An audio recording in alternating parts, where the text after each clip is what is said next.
बात करेंगे इस वीडियो पे एक ऐसे न्यूली लिस्टेड शेयर के बारे में जिसका आज यानी 18 तारीख को क्वार्टर टू का रिजल्ट आउट हुआ। आइए देख लेते हैं ये जो न्यूली लिस्टेड शेयर है कैसा परफॉर्म किया क्वार्टर टू में और इसका इम्पैक्ट आपको सोमवार के दिन यानी मंडे जब बाजार ओपन होगा कैसे देखने का चांस है और क्या आपको इसमें परचेज करना चाहिए या इग्नोर करना चाहिए। तो चलिए सबसे पहले देख लेते हैं कंपनी का नाम। तो कंपनी का नाम है ई-सैप स्मॉल फाइनेंस बैंक। हाल ही में दोस्तों एक महीना भी पूरा नहीं हुआ बाजार पे लिस्ट हुआ और आज के दिन दोस्तों बैंक्स का रिजल्ट आउट हुआ। आइए देख लेते हैं बैंक्स ने कैसा परफॉर्म किया और खास करके आज की डेट पे दोस्तों ये जो छोटे बैंक या मिड साइज बैंक में परफॉर्मेंस आपको नेक्स्ट लेवल का देखने को मिलेगा। तो सबसे पहले आप देख सकते हैं यहाँ पे जितने भी नंबर्स है सारे इन लैक्स के फिगर पे है और मैं आपको करोड़ पे कन्वर्ट करके बताऊंगा ताकि आपको सुनने और समझने में आसान लगे। ठीक है, तो कंपनी द्वारा यहाँ पे 3 अलग अलग क्वार्टर का नंबर सेंड किया। एक हो गया आपका करेंट क्वार्टर यानी सितंबर 2023 का नंबर, उसके ठीक राइट साइड में हो गया आपका लास्ट क्वार्टर यानी जून 2023 का नंबर, उसके भी ठीक राइट साइड में हो गया आपका लास्ट ईयर मतलब सितंबर 2022 का नंबर। यहाँ पे हम ये तीनों क्वार्टर को एक साथ कंपेयर करेंगे। तो देखते जाइए दोस्तों बैंक्स अमेजिंग है, इसके बारे में उतना ज़्यादा मैंने डिस्कस भी नहीं किया लिस्ट होने के बाद, तो मैंने सोचा आज इसी रिजल्ट में दोस्तों पूरा डिस्कस करेंगे कि बैंक्स की क्या खामी है, क्या पॉजिटिव साइड है, क्या नेगेटिव साइड है, सब कुछ हम डिटेल में बात करेंगे। तो चलिए सबसे पहले बैलेंस शीट शुरू करते हैं।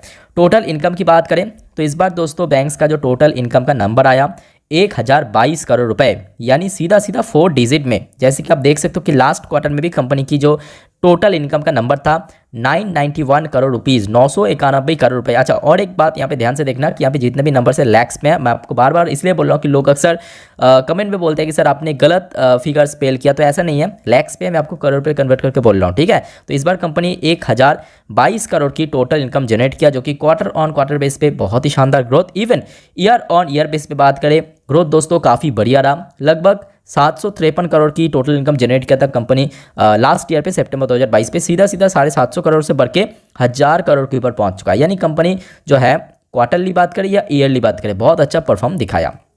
अब चलिए थोड़ा नीचे चल के देख लेते हैं कि बैंक्स की टोटल एक्सपेंडिचर कितना हुआ। एक्सपेंडिचर एक्सपेंसेस बात एक ही है, मतलब वही खर्चा कितना हुआ। ठीक है, तो बैंक्स की एक्सपेंडिचर की बात करें इस बार हुआ है 732 करोड़ रुपए। ऑब्वियसली देखिए जैसे जैसे कंपनी का या बैंक्स का इनकम बढ़ेगा वैसे वैसे आपको खर्चा भी इंक्रीज होगा, बट हाँ मार्जिन हमेशा श्रिंक नहीं होना चाहिए, वो इंक्रीज होना चाहिए। तो फिलहाल देखिए लास्ट क्वार्टर में बैंक्स की जो टोटल एक्सपेंडिचर का नंबर था 691 करोड़ रुपए, तो जो कि ऑब्वियसली यहाँ पे मतलब ठीक ठाक है, इंक्रीज हुआ 732 करोड़ के आसपास, क्योंकि देखिए सिमिलर तरीके से टोटल इनकम के अंदर भी हमें इंक्रीज देखने को मिला। लास्ट ईयर की बात करें सितंबर 2022 पे टोटल एक्सपेंडिचर का नंबर था 542 करोड़ रुपए जो कि इस बार बढ़ के 732 करोड़ रुपए पे पहुंच चुका है। चलो ठीक ठाक। अब चलिए देख लेते हैं एट देन प्रॉफिट कितना कमाया। तो यहाँ पे आप देख ही सकते हो कि सारे टैक्स वगैरह बनने के बाद जो भी कुछ बचता है उसे हम नेट प्रॉफिट यानी net profit for the period कहा जाता है। ठीक है अच्छा, तो इस क्वार्टर में यानी आपके क्वार्टर 2 में सितंबर 2023 में बैंक्स की नेट प्रॉफिट का नंबर आया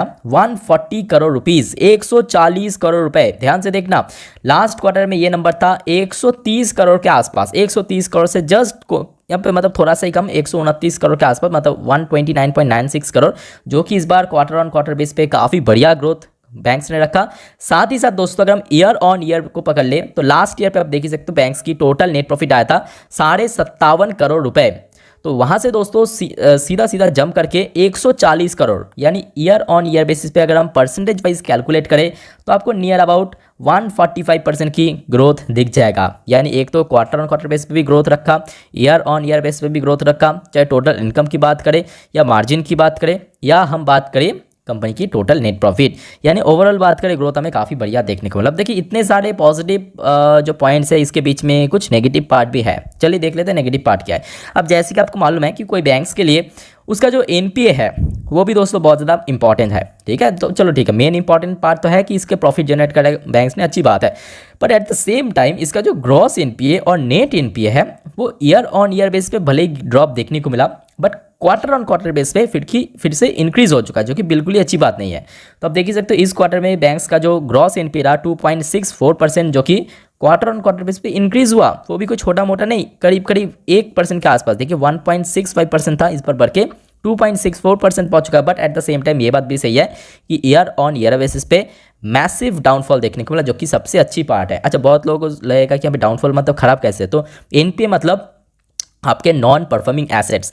तो बैंक्स के लिए ऑब्वियसली जो सारे जो एसेट्स हैं यहाँ पे परफॉर्म नहीं करते तो वो एनपीए या बोल सकते हैं एक टाइप का बैड लोन की ठीक है, यहाँ पे सेगमेंट पे आ जाते हैं। तो जिस वजह से जो बैड लोन्स है या एनपीए है वो जितना डाउन होगा कम होगा वो उतना ही अच्छा है कोई भी फाइनेंशियल कंपनी के लिए, ठीक है। तो जिस वजह से एनपीए जितना कम होगा उतना ही अच्छा है। तो जिस वजह से आप देख सकते हो कि क्वार्टर ऑन क्वार्टर बेस पे इंक्रीज हुआ, but year on year basis पे मैसिव डाउनफॉल देखने को मिला जी, ये बेस्ट पार्ट है।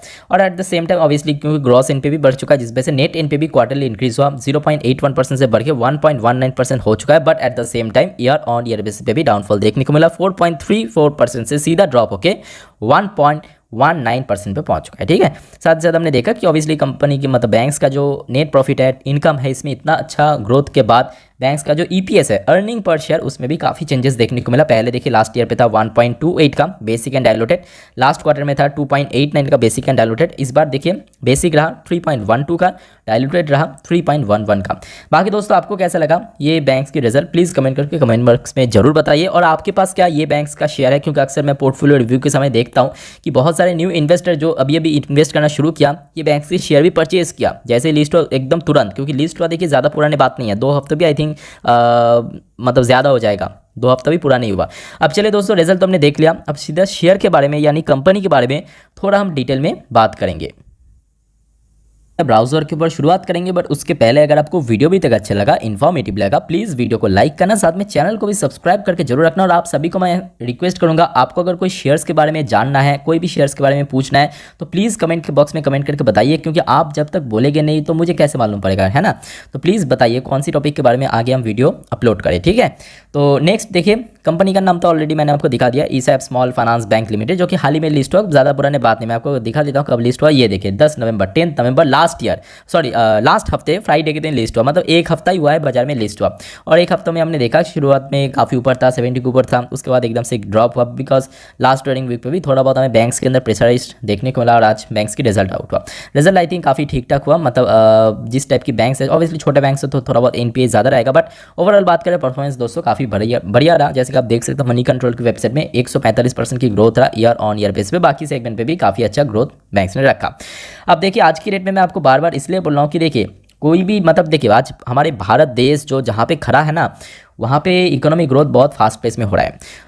ऐसे 2-3 सेक्टर हैं जिसके बिना कोई भी देश की इकोनॉमी बढ़ ही नहीं सकता। अब लिख के लीजिए, एकदम लिख के लीजिए। एक तो हो गया आपका बैंक्स, ठीक है, ये नंबर 1 सेक्टर जिसके ग्रोथ के बिना कोई भी देश की इकोनॉमी बढ़ ही नहीं सकता, 100% प्रूवन। दूसरा हो गया आपका इंफ्रास्ट्रक्चर एंड कंस्ट्रक्शन, इस पर्टिकुलर सेक्टर, इसमें भी दोस्तों ग्रोथ इक्वली चाहिए, ठीक है। तो ये कुछ सेक्टर्स है, और भी है 1-2 सेक्टर, एजुकेशन सेक्टर हो गया, बट बेसिकली बैंक्स इंफ्रास्ट्रक्चर के ऊपर अगर कोई देश काम नहीं किया, उसका दोस्तों जो डेवलपिंग है वो ग्रोथ हो नहीं सकता। तो जिस वजह से मैं बोलूँगा कि आज की डेट में मौका ज़बरदस्त है, खास करके मिड साइज बैंक या स्मॉल फाइनेंस बैंक, जैसे कि आप हाल ही में देख सकते हो कि equity small finance bank, Ujjivan small finance bank कितना बढ़िया रिटर्न दिया, ठीक है। उसके पीछे सिंपल रीज़न वही बात है कि जैसे जैसे इकोनॉमी ग्रो होगा वैसे वैसे आपको बैंक्स में भी ग्रोथ देखने को मिलेगा। फिलहाल देखिए स्मॉल कैप बैंक्स है जिस वजह से रिस्की है। बाकी बात करें पी रेशियो काफ़ी डिसेंट है, डिसेंट मतलब ठीक ठाक है, ठीक है। आरओसी की बात करें 7.71, रिटर्न ऑन इक्विटी भी आई थिंक आज रिजल्ट आउट होने के बाद थोड़ा इंक्रीज हो जाएगा। फिलहाल यहाँ पे एडजस्टमेंट नहीं है, ये मैं आपको प्रीवियस मतलब रिजल्ट आउट होने के पहले वाला वैल्यूएशन दिखा रहा हूँ, ठीक है। बट फिलहाल आई थिंक आज के डेट पे जो वैल्यूएशन है थोड़ा और डाउन हो जाएगा, मतलब वैल्यूएशन मतलब इसका जो पी रेशियो है या आरओई है ये बढ़ जाएगा, पी रेशियो थोड़ा डाउन हो जाएगा। तो ओवरऑल बात करें देखिए आज के डेट में और ज़्यादा आपको सस्ते वैल्यूएशन पे मिल जाएगा। तो ऑब्वियसली इस टाइप की जो अच्छी बैंक्स है सस्ते वैल्यूएशन पे मिल जाना मतलब बहुत बड़ी बात है। बाकी बात करें इसका लास्ट कुछ फाइनेंशियल ईयर वाइज अगर हम देखा जाए कंपनी की बैंक्स की जो परफॉर्मेंस में थोड़ा ऊपर नीचे हमें देखने को मिला था, खास करके लॉकडाउन के बाद से। बट ओवरऑल बात करें ग्रोथ बैंक्स ने काफ़ी बढ़िया रखा, जैसे कि आप देख सकते हो कि कंपाउंड सेल्स के अंदर 26% लास्ट 3 साल पे, इस साल की बात करें 47%, प्रॉफिट के अंदर भी काफ़ी अच्छा ग्रोथ रखा। यानी ओवरऑल बात करें देखिए बैंक्स अच्छी बैंक्स है। और खास करके देखिए लास्ट डे यानी शुक्रवार के दिन, फ्राइडे के दिन बैंक्स में काफ़ी अच्छा मूवमेंट, मतलब यहाँ पे डिलीवरी भी देखने को मिला। इवन देखिए बाजार क्लोज हो जाने के बाद लगभग 9,208 क्वांटिटी का शेयर जो कि मॉडल भी लग चुका है बाइंग साइड में। साथ साथ देखिए डिलीवरी भी लगभग 67.62% के आसपास देखने को मिला। यानी ओवरऑल बात करें देखिए काफ़ी अच्छी बैंक्स है, बट हाँ छोटे होने के कारण काफ़ी रिस्क भी है। तो मैं आपको बोलूँगा अगर आपको रिस्क लेने की शौक है, कैलकुलेटेड रिस्क आप चाहे तो इसमें ले सकते हो, बट ज़्यादा क्वांटिटी नहीं, थोड़ा बहुत, मतलब यहाँ पे आप चाहे तो कैलकुलेटेड रिस्क ले सकते हो, CR कैलकुलेटेड रिस्क, ठीक है। ये मैं आपको सजेस्ट कर सकता हूँ। बाकी आप